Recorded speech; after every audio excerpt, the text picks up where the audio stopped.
consider dispensing with the services of our charwoman and getting a regular servant. One evening my landlord called on me. It was about 9 o'clock, and as our temporary servant had gone home, I opened the door myself. I was somewhat astonished at recognizing my visitor, and not a little alarmed, for he was so brutally simple in dealing with me that I rather dreaded any kind of interview.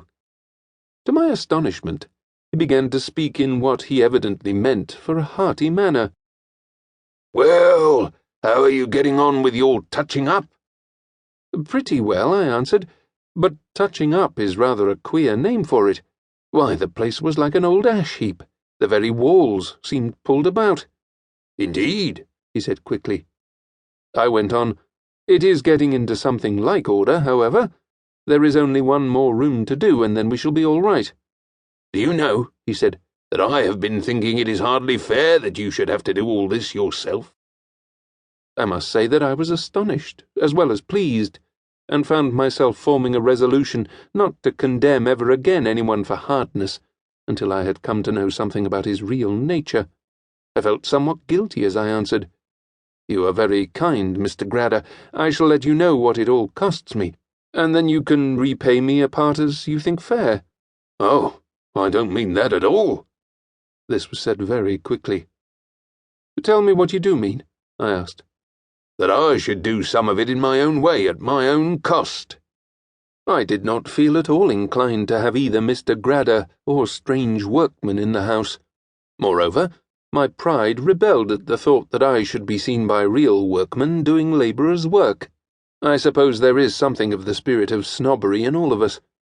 So I told him I could not think of such a thing, that all was going on very well, and more to the same effect. He seemed more irritated than the occasion warranted. Indeed, it struck me as odd that a man should be annoyed at his generous impulse being thwarted. He tried, with a struggle for calmness, to persuade me, but I did not like the controversy, and stood to my refusal of assistance. He went away in a positive fury of suppressed rage. The next evening he called in to see me. Mary had, after he had gone, asked me not to allow him to assist, as she did not like him. So when he came in, I refused again with what urbanity I could. Mary kept nudging me to be firm, and he could not help noticing it. He said, "Of course, if your wife objects," and stopped. He spoke the words very rudely, and Mary spoke out, "She does object, Mr. Grader. We are all right, thank you, and do not want help from anyone." For reply, Mr. Grader put on his hat, knocked it down on his head firmly and viciously, and walked out, banging the door behind him. "There is a nice specimen of a philanthropist," said Mary, and we both laughed. The next day, while I was in my office, Mr. Grader called to see me. He was in a very amiable mood, and commenced by apologizing for what he called his unruly exit. "I'm afraid you must have thought me rude," he said.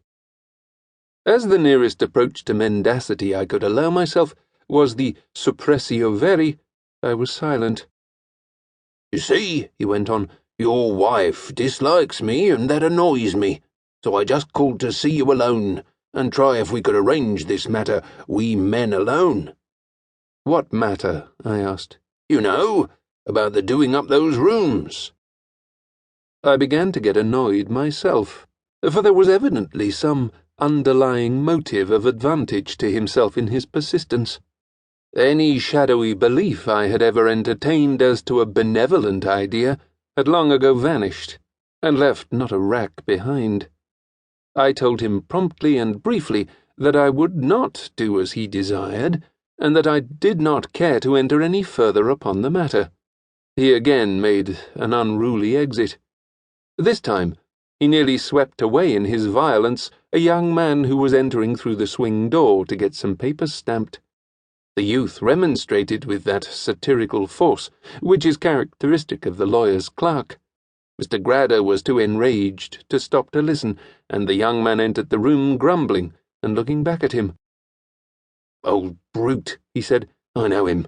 Next time I see him I'll advise him to buy some manners with his new fortune." "His new fortune?" I asked, naturally interested about him. "What do you mean, Wiggly?"